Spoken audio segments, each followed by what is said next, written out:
big beasts from a different era.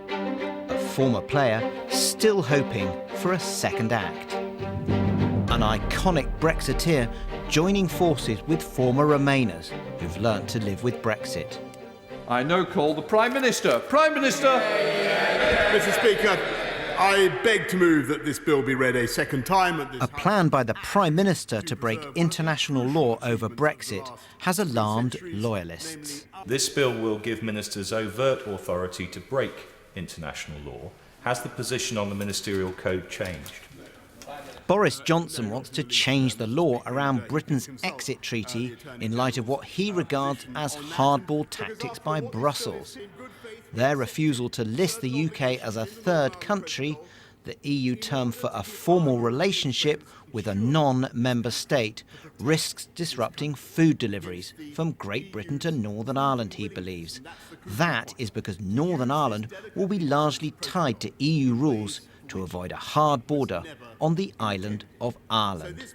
The EU has said that if we fail to reach an agreement to their satisfaction, they might very well refuse to list the UK's food and agricultural products for sale anywhere in the EU.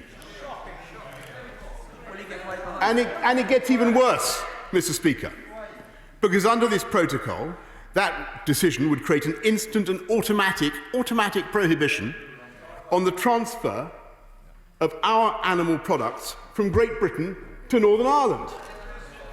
Mr. Speaker, our interlocutors on the other side are holding out the possibility of blockading food and agricultural transports within our own country, and I give way to my honourable friend. Standing in for Keir Starmer, Ed Miliband questioned that explanation.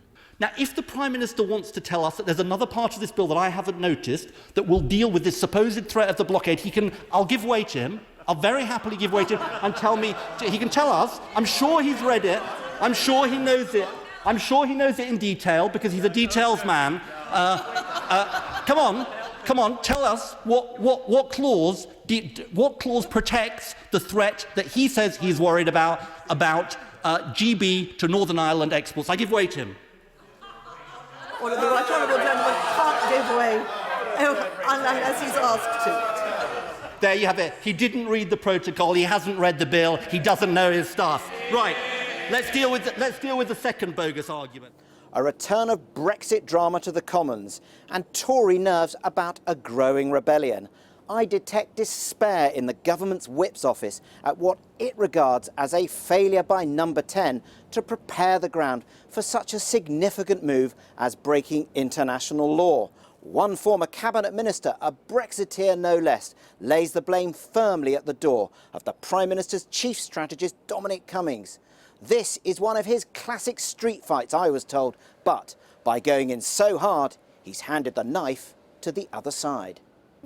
One EU observer says Brussels is perplexed by the UK's tactics. I think the EU are baffled about what's going on right now because obviously there are two things to reaching a deal before the end of the year.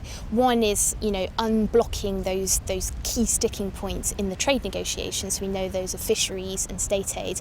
And the other is making sure that the withdrawal agreement is applied in full before the end of the year. So obviously any attempt to unpick the withdrawal agreement has gone down like a lead balloon in Brussels. A balmy Indian summer's day at Westminster, but a bumpy ride awaits in the final Brexit countdown. That was Nick. We can go back to him in Central Lobby. Where do you think this goes from here, Nick?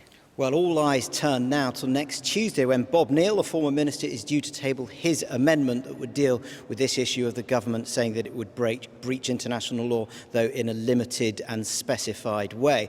The way that he would do that is he would let the bill go through, but if the government in December needs, as it's saying, to smash the emergency glass and rely on these elements, then MPs at that point would have a vote. Now, interestingly, I spoke to one former cabinet minister who voted for this bill at second second reading in the last hour or so, but they said, I absolutely stand by the Bob Neill amendment. I want to vote for that. I want to vote against the government. And the reason why I voted with it tonight is because if I didn't do that, we wouldn't have a bill to amend next week. Early days, but just talking to people on the sort of the fringes of the Bob Neill group, it sounds like there have been discussions. Bob Neill has been talking to the government today, and maybe you could find a scenario where the government is able to give some undertakings, maybe undertakings for the dispatch box of votes for MPs, and maybe you wouldn't actually need to have the amendments next week. But at the moment, the rebels do appear to be on the back foot. Nick Watt, thanks very much indeed. Well, joining us now, a Conservative backbencher who didn't vote with the government tonight, Sir Roger Gale. Peter Lilley, the Conservative peer who supports this bill and will, we think, be voting for it in the Lords should it come to the Lords. And from Cologne, we're joined by the Vice President of the EU Parliament, Katarina Barley. Welcome to you all. If I can start, Sir Roger, with you. You voted against the government, possibly the only Conservative MP that did tonight. Why? Quite simply, it's a matter of principle. I believe very strongly that we should obey international law. I believe that the United Kingdom's word is its bond and always has been. And I think that this is damaging our international reputation for honesty and straight dealing at a time when we are about to embark upon a series of trade negotiations. And I'm very concerned indeed that people may say, well, if they can do that, then is any agreement worth the paper it's written on? So, as I said, for me, it's a matter of principle. Do you know it's either right or wrong, and I think it was wrong. Are you going to be allowed to stay in the party? There were rumours tonight that anyone who voted against might lose the whip. What have you heard? Oh, I haven't heard anything at all. None of the whips have been in touch with me at all about this. As far as I'm concerned, I've been a member of the party for over 50 years. I was a member of the party before Boris Johnson was born. I've been a Conservative Member of Parliament proudly for 37 years, and I shall remain a Conservative. What the party's managers choose to do is, of course, their business, not mine. There's been, over the last few days, a lot of noise and a lot of unhappiness from the Tory ranks, from your own colleagues. I wonder if you're surprised that more didn't vote as you did with their conscience. No, I took a view that you fight this tooth and nail at every step. Others have quite clearly decided they want to hold their fire for Bob Neill's amendment, which, by the way, I will support, although it's not perfect. And of course, there's always third reading. So there's much to play for yet. But no, I'm not remotely surprised that I'm in a tiny minority tonight.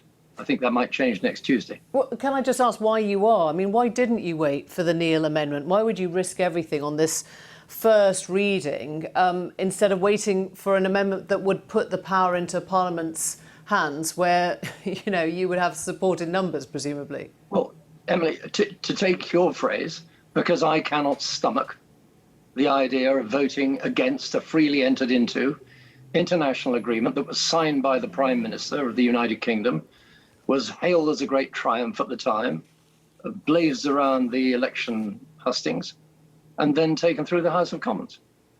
If it was good then, it's good now. If it wasn't good then we shouldn't have voted for it then. And what would you say to the Prime Minister who says boundaries, national boundaries, cannot be dictated by a foreign power?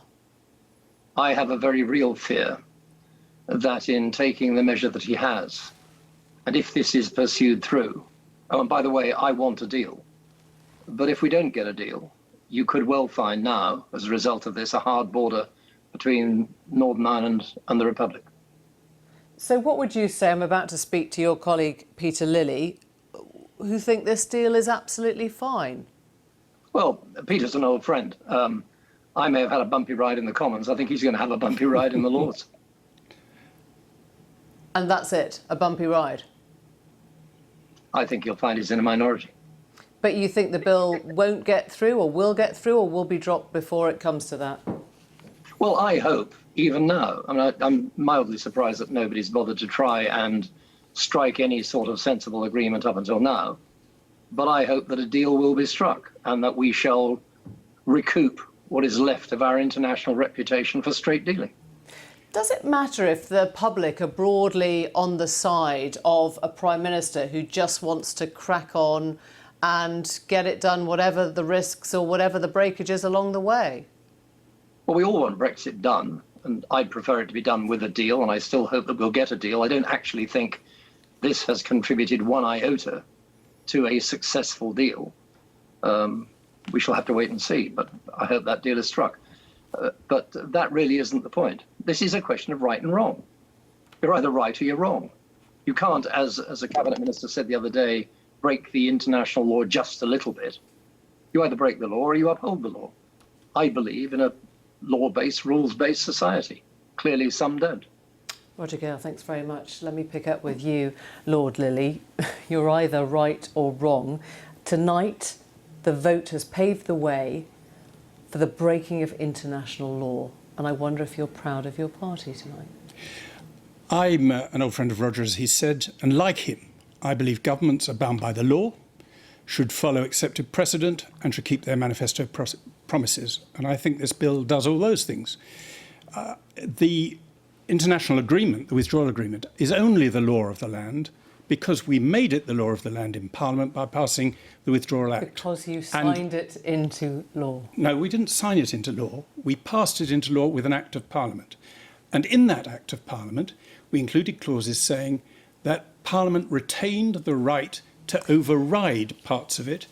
And that is what we potentially will have to do if there is a breach of faith in the negotiations. These arguments are quite specious when you've heard your own party, a minister, say it does break international law, when you've heard Michael Howard, former leaders of QC, say it does, when you've heard Geoffrey Cox, QC, former Attorney General, say it does. Why would you fight something that many in your own party, senior, respected lawyers, are saying blatantly it does break the international law? But you will have read very distinguished lawyers whose specialism is European and international law, saying that this is quite compatible and a legal thing to do as long as it's done in the right. Why would you risk it? I mean, you've heard I'll tell you why we said. risk it. Because if we don't, then the European Union is saying, first, that they and their courts will interpret the treaty as meaning that every good coming from Great Britain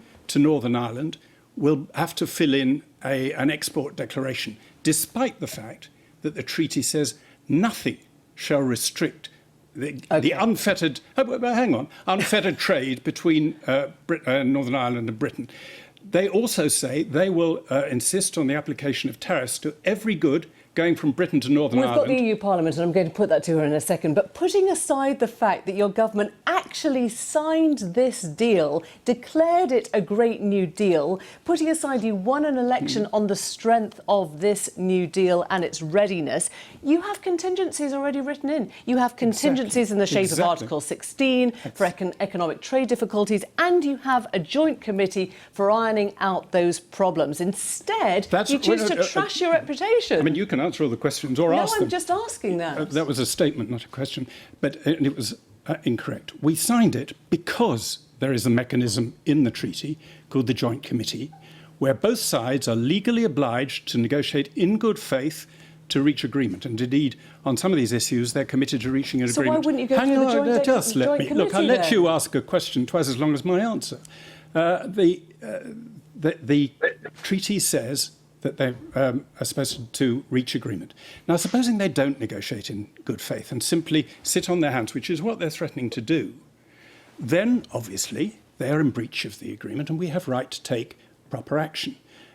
I hope that they will negotiate in good faith. I rather think they probably will, in which case we won't have to use any of these legal measures.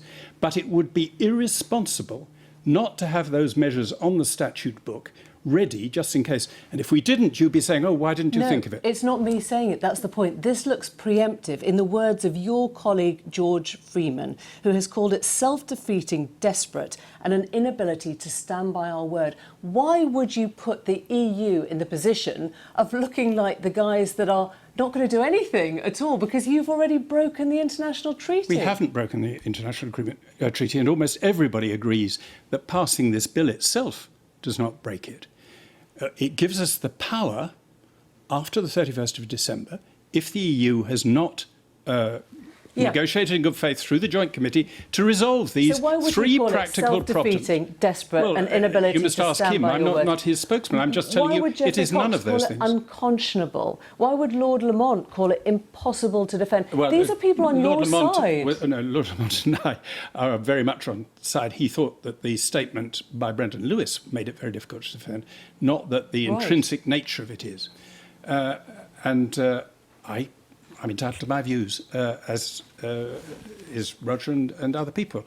But a lot of distinguished lawyers agree with me that if let's hope it doesn't happen, on balance I don't think it will happen, if the EU refused to negotiate in good faith and insist on export declarations and everything, tariffs on everything going in the other direction, EU state aids law being applied throughout the United Kingdom, then we have to be in a position to take action. But that's a big if. And meanwhile, you might have... It's a big if that you need to be prepared for, because it's a big threat. You might have countries around the world watching tonight and thinking about a trade deal with us and then thinking, oh, hang on, they might unilaterally rip that up 9 months later. Why would we bother? Why would you preempt something to trash our reputation? Everybody in the world can see that there were difficult situations from us leaving the EU when they wanted to do all in their power to stop us and to make it painful for us, and are even prepared to threaten things which are manifestly against the law, anyone believing in good faith would interpret the law, like trying to impose a legal blockade and food going from Britain to Northern Ireland. So in those circumstances, it's sensible to take precautions. Right. Well, let me put those points directly to Katarina Barley, and you'll have heard them a couple of times. Doing all in their power to stop it. The PM has said you're willing to go to extreme and unreasonable lengths using the Northern Ireland Protocol to exert leverage against the UK. That's what he thinks this is about. Well, if I understood correctly what Peter Lilley was saying, then he was saying that he hopes the EU will not act in bad faith. Correct. Which implies that it is not at the moment negotiating in bad faith, which the EU isn't.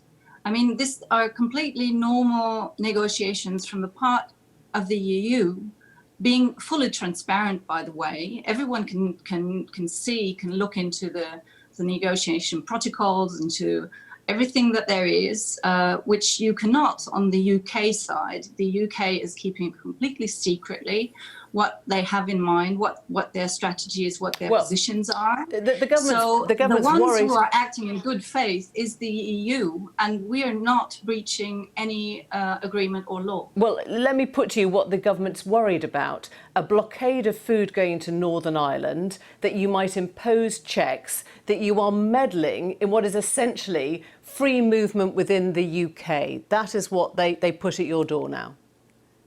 Well, it's exactly the purpose of these negotiations to not have customs declarations and taxes and fees.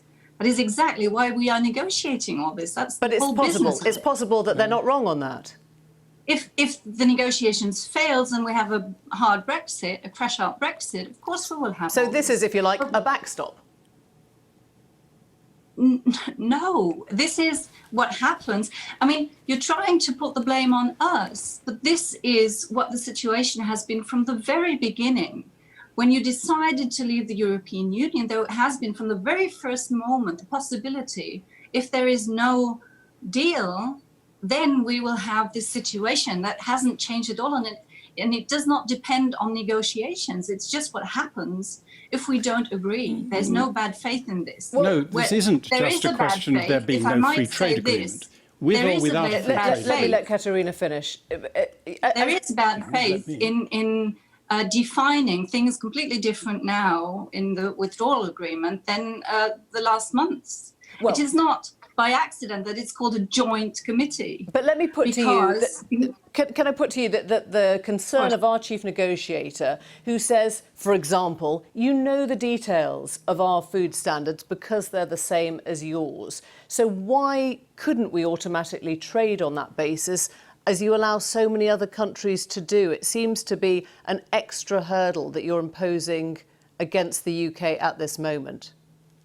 No, if it was only on this little aspect, that would be fine. But we have this aspect of the joint committee that decides if things change. And if now, and I think this is absolutely logical, that if things change, then you agree again on something new.